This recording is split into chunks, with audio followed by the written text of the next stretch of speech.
Hey, this is Mike Hogue, Lily House, and I want to talk a little bit about natural farming, grasses, and no-till.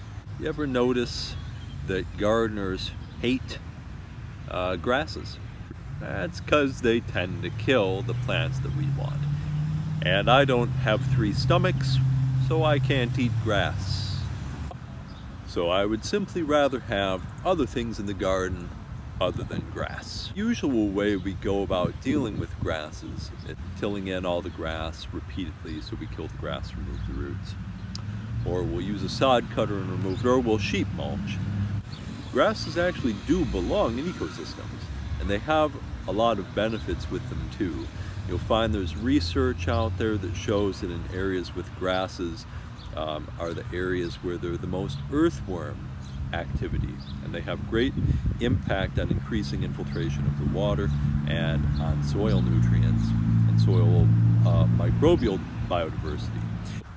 The other thing that they provide is a lot of habitat for a lot of our beneficial insects.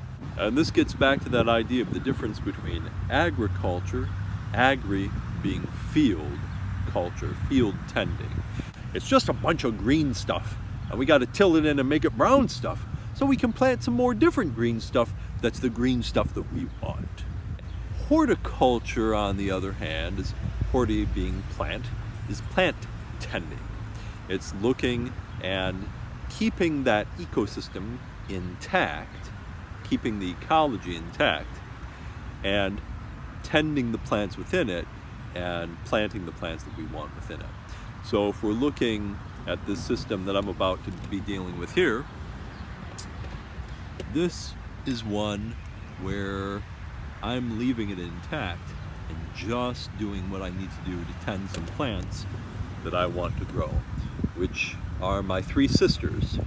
Well, they call it 3 sisters, but they spend as much time tending the other plants as they do the corn, beans, and squash.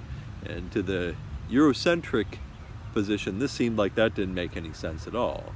But all those other things were edible and medicinal too. And if we could do it in such a way that they weren't reducing our yields of corn, beans, and squash, and actually helping us maintain better soil fertility, it made perfect sense to leave room for those other plants in the system. This idea of tending plants, though, means we have to start to get really interested about what those plants are. We can't just treat it all as a field, as an ecosystem that was, and we felled the green stuff to make it brown stuff. Instead, we have to look really closely. So we're going to do a little bit of observation and get in and take some close looks at some things that are going on. So one of the biggest things that I want to look at are the density of grasses versus other plants in the system.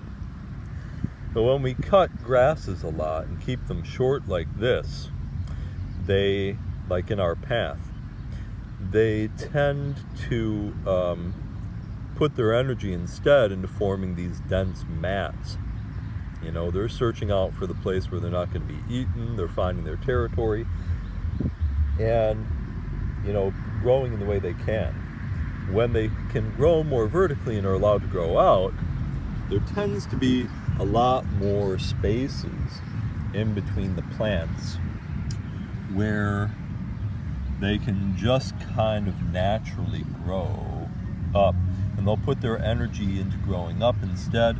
So there are all these little niches around them where other plants can grow.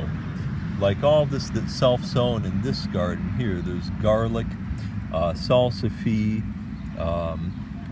what I call blue chives, garlic, Turkish rocket, dead nettle, some other things, just crones, just in this little section. So, and you can see right in there, if we get in even a little bit more, you can see that there's actually quite a lot of bare soil for these plants to be able to grow well and do their thing. It's not solid grasses.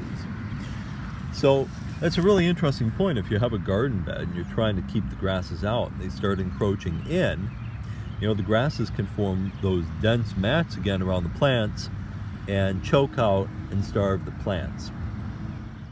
So this brings us to the concept of allelopathy. It's a weird word that means poisons that plants make. You know, like us, plants have immune systems and they have defense mechanisms, and if some dude's getting all up in my grill, I'ma push him. Actually, no, I'm too much of a hippie. I just like use my nonviolent communication to tell him how I feel about that, and tell him that my needs are to have a little bit more distance, and then make a polite request for him to give me that space. But plants don't have that, so they're going to produce chemicals to keep other plants away. They'll produce plant chemicals to harm pests that are trying to eat them, like me. When I try to eat them, you know, they don't want that. They're just minding their own little plant lives, and they don't need me like all being up in here like, rah. This brutality that the plant tries to wage against us only makes us stronger. All this actually is relevant to what I'm trying to talk about in this video, which is the plants have allelopathy, and so the grasses have allelopathy and can kill some plants, especially if they're in a lot of numbers. It can kill our garden plants. And a lot of other plants that evolved to succeed into grassland and grow in grassland, a lot of these things that we call weeds, have allelopathy to grasses too. So when you see them and we get in and we take a look at what's going on near them, they will have an area, especially around the root zone, that the grasses seem to not be able to get into.